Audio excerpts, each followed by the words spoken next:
ये है बादामी अगस्त्य लेक।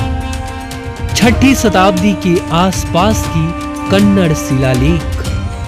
जब इन गुफाओं का निर्माण हो रहा था, उस समय निर्माणकर्ताओं के मस्तिष्क में क्या चल रहा होगा।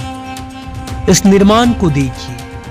अंदर तक 100 फीट तक जटिल पत्थर को खोखला किया गया है। हॉल बनाए गए हैं और अंदर रूम भी है। इसके साथ जटिल नक्काशी भी है। सभी निर्माण को एक ही बड़ी सी पहाड़ पर किया गया है। एक भी गलत वार से पूरी गुफा की नक्काशी खराब हो सकती थी।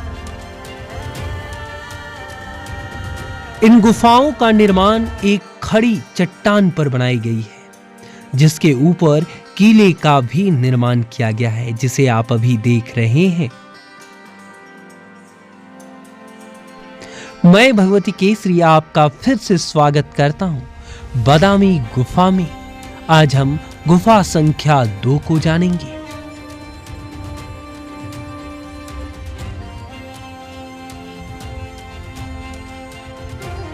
ये सीढ़ियां हमें ऊपर की ओर लेकर जाएगी, जहां हमें दूसरी गुफा मिलेगी।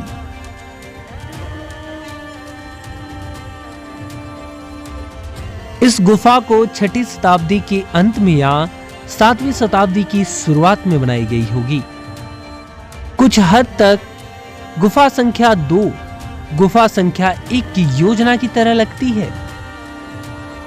अगर हम गुफा की बाईं ओर की दीवार पर देखें, तो इस पर वराह रूप में भगवान विष्णु भूदेवी के रूप में पृथ्वी को बचा रहे हैं। भगवान का पूर्ण स्वरूप कुछ इस प्रकार से दिखाई देता है।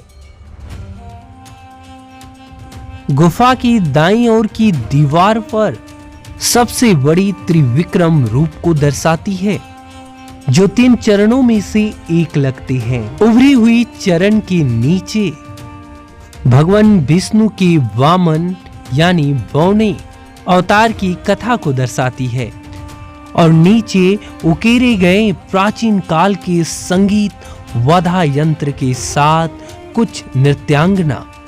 भगवान अपने पूर्ण स्वरूप में कुछ इस प्रकार से दिखते हैं। ये कलाकारी गुफा के छत पर की गई है, जिस पर आप भगवान गरुड़ को देख सकते हैं और 2 जोड़े भी उनके साथ गति में उड़ रहे हैं। गुफा की छत में एक चौकोर फ्रेम में 16 मछली की तीलियों वाला एक चक्र बनाया गया है। क्या यह किसी योजना के द्वारा बनाई गई थी या फिर केवल सुंदरता के लिए? यह भी गुफा संख्या 2 की सीलिंग पर बनाई गई है। यह निर्माण किस ओर इशारा करती है, क्या इसे समझें? मुझे तो स्वास्तिक से बना एक पैटर्न दिखाई दे रहा है, जैसे कि आप छवि में देख सकते हैं। इन योजनाओं की सबसे निचली भाग पर अगर आप गौर करें तो समुद्र मंथन का दृश्य दिखाया गया है।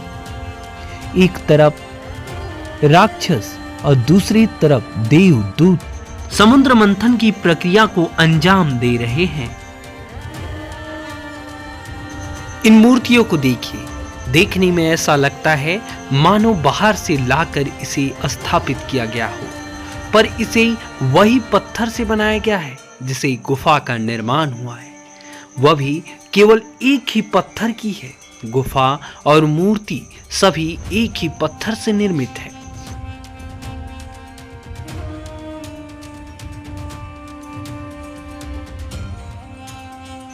ये है गुफा की योजना।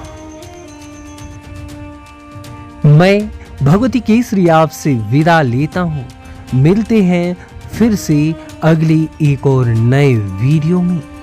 तब तक के लिए राधे राधे।